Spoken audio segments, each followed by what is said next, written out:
আহলে হাদিসের একটা দল আছে নামধারী আহলে হাদিস, যাদেরকে আমরা লামাযহাবী বলি।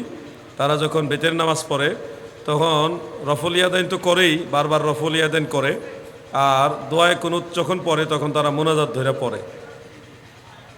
তো এটা করা কতটুকু যুক্তিসঙ্গত বা দলিল সঙ্গত কিনা? ঠিক আছে, রুকু সেজদা করে, বুঝতে পারছি আপনার প্রশ্ন, বুঝছি, আপনি বসেন।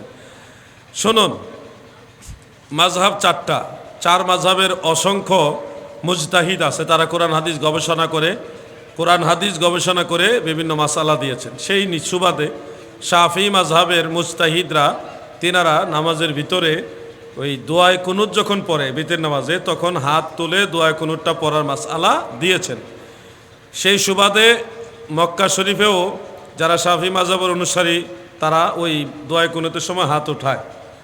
যদি কেউ শাফি মাযহাবের অনুসারী হয়ে দোয়ায়ে কুনুতের সময় হাত তুলে, তাহলে আমাদের এখানে কোনো কথা বলার অধিকার নাই। তবে কেউ যদি কোনো মাযহাবই মানে না, সে হাত তোলায়, তাহলে সে নিজে ফিতনাবাজ হিসেবে গণ্য হবে।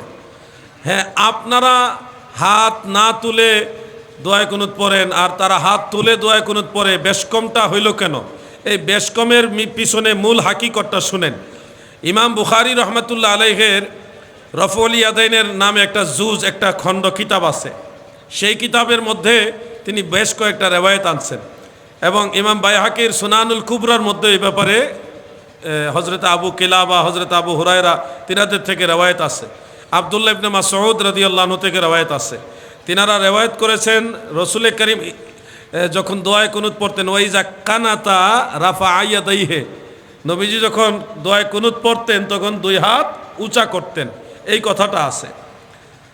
তো দোয়ায়ে কুনুত পড়ার সময় নবীজি হাত উঁচা করতেন, এই কথাটা আছে।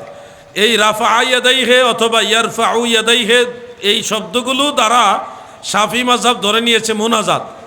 কিন্তু নামাজের ভিতরে যখন রাফা ইয়াদাইহি ইয়ারফাউ ইয়াদাইহি শব্দ আসে, এটা দিয়ে মুনাজাত বুঝায় না, এটা দিয়ে বুঝায় হলো কানের লতি পর্যন্ত হাত উঁচা করছে, এটা বুঝায়।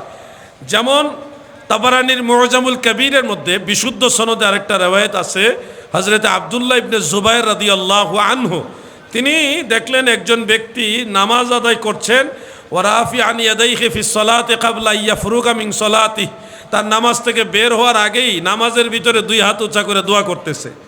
দেখলেন কে? আল্লাহর নবীর সাহাবী আব্দুল্লাহ ইবনে জুবাইর রাদিয়াল্লাহু আনহু।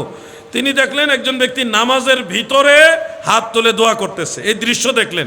ফালাম্মা ফারাগা মিনহা, যখন ওই ব্যক্তি নামাজ থেকে ফারেগ হলেন, বের হলেন, তখন আব্দুল্লাহ ইবনে জুবাইর তাকে বললেন, ইন্না রাসূলুল্লাহি সাল্লাল্লাহু আলাইহি ওয়াসাল্লাম লাম ইয়াকুন ইয়ারফা ইয়াদাইহি হাত্তা ইয়াফরুগা মিন সালাতিহি, নবী করিম সাল্লাল্লাহু আলাইহি ওয়াসাল্লাম নামাজের ভিতরে হাত তুলে দোয়া করতেন না যতক্ষণ না নামাজ থেকে বের হতেন। অর্থাৎ নবীজি নামাজ থেকে বের হয়ে হাত তুলে দোয়া করতেন, নামাজের ভিতরে হাত তুলে দোয়া করতেন না।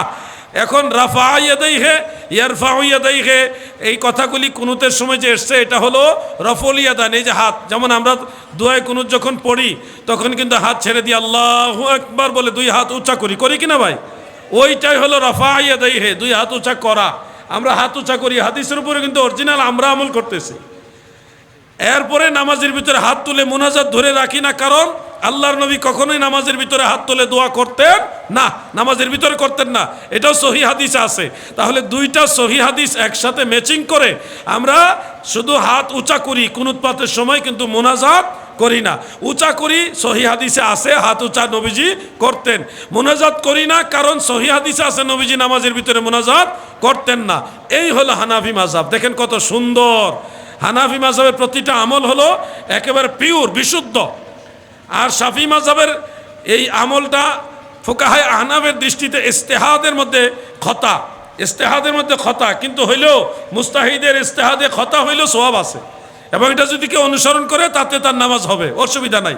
এই জন্যে শাফি মাযহাবের অনুসারীরা কেউ যদি দোয়া কুনুতের সময় হাত তুললে দোয়া কুনুত পড়ে, তাহলে তাদের নামাজ হবে, কোনো অসুবিধা নাই।